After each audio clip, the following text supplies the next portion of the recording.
What's up, guys? I'm just a gamer, and I'm back with my review of Nobody Wants to Die.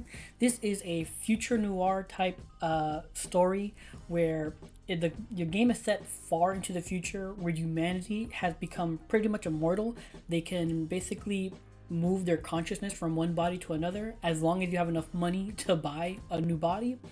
And yeah, it's very noir styled 1950s hard-boiled detective story, and it's one that I enjoyed, but it's very much a hard sell to anybody who would not be a fan of that vibe or setting, because the game is very linear.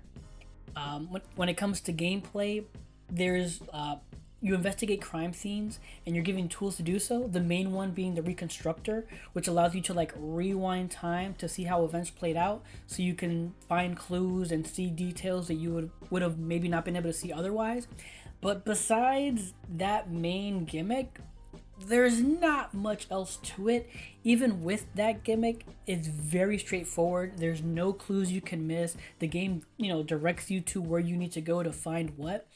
And there's no real deviation. There's no major changes that can come from these segments.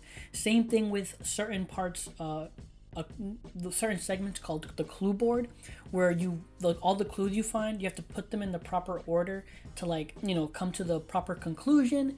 But there's no deviation. It basically, you can't get it wrong. If you put something that doesn't belong there, the game will tell you, hey, that's wrong, and you just have to find the right one.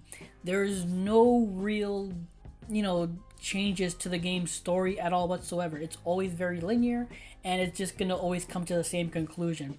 The only thing that changes would be when it comes to the character's dialogue. Certain choices and decisions you make affect how people perceive you and how they act towards you, but even that is pretty much the gist of it. There's no real changes when it comes to certain dialogue specific situations. The only changes that come about are near the end of the game. There are two major choices that affect which of the two endings you get, and that's pretty much it. Other than that, it's very linear, very straightforward, with little wiggle room.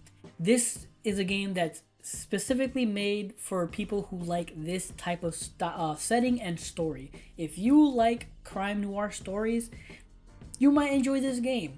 But if you're expecting gameplay and all this other crazy stuff, you're not gonna find it here. This is very much a narrative focused game with very little changes and deviations from that. Once you've played it through the first time, that's how you're gonna get through it the second time, except maybe making, like I said, changing those decisions near the end to try to get the right proper ending, or one of the two endings. Another thing I'm a little disappointed by is there are certain questions that come up about our player character, like things that happened in the past that inform why he is the way he is, or why his state of mind is the way it is at the moment. And we really don't get answers to those questions. Things are left a bit ambiguous, and it's a bit weird because we learn so much about the world and we learn so much about other characters, but the questions about our own character we never get answers to. So I found that to be a little strange as well. But yeah, that's pretty much it. Again, me overall, I did enjoy the game because I do like noir stories. So for me, it was good. I enjoyed it. But I can see this being a hard sell for anybody else. But that's just me.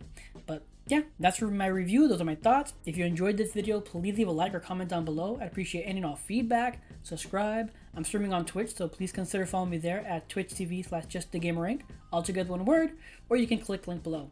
But have you played Nobody Wants to Die? What did you think? Do you think I'm far off? Do you think I'm dead on? Let me know in the comments down below.